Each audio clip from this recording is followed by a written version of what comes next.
ترامب لما لقى حصار مضيق هرمز جاب له الكلام من الكوكب كله، إدانات وتشديدات من الصين وروسيا ومعظم دول أوروبا، فقرر إنه يركن المضيق خالص ويحاصر موانئ إيران زائد المنطقة اللي بيخرج منها ويدخل لها سفن المضيق أو السفن اللي هتستخدم المضيق. وطلع بيان من القيادة الوسطى الأمريكية بيقول سنفرض سيطرة بحرية في خليج عمان وبحر العرب شرق مضيق هرمز. وبعد شوية قالوا تاني سيطرتنا البحرية تشمل جميع حركة السفن اللي داخله واللي خارجه من مضيق هرمز بغض النظر عن العلم الذي ترفعه. واي سفينه دفعت لايران رسوم تعتبر نفسها مخطوف، والسفينه اللي اتمردت وما دفعتش لايران تعتبر نفسها معاها تصريح رسمي بالمرور مجانا عبر مضيق هرمز. وطبعا مع حصار المنطقه المحيطه بمضيق هرمز تم حصار كل موانئ ايران واي سفينه داخله او خارجه اليوم. والحصار ده دخل حيز التنفيذ خلاص بدايه من الساعه 2 الظهر في اليوم اللي تاريخه على شاشة الورق. وهيئة الملاحة في بلاد مختلفة طلعوا وقالوا ان السفن بتاعتهم اتحظرت في نفس الميعاد تقريبا. يعني ترامب قاصد انه يخنق ايران اقتصاديا عشان ما تقدرش تتحرك وتعجز تماما عن الرد عليه. واكيد ايران مش هتسكت وما عادش حيلتها اصلا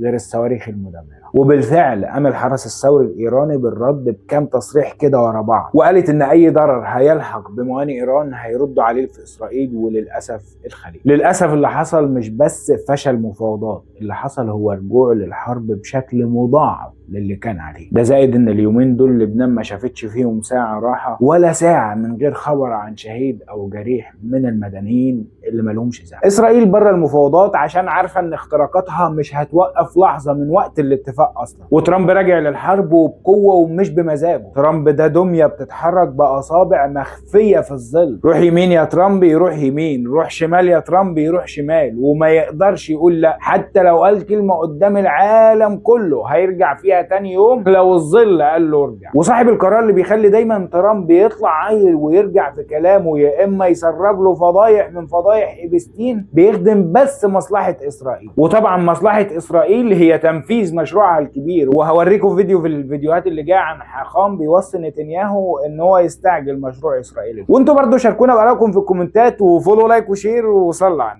النبي. Maar waar je staat echt niet die zijn, maar dat even Europa. Dan gaan we even gaan. Dan is die vrij een beetje zeer. Wat doe je wat je doet? Dan gaan we hier niet. Mensen die staan er lachen, maar dan niet zo gaan we hier niet. Dat is goed komen. Maar je wil je ogen, dan maakt het zo dat je misschien gelijk bent. אז הייתה משהו ומה הזדעתו.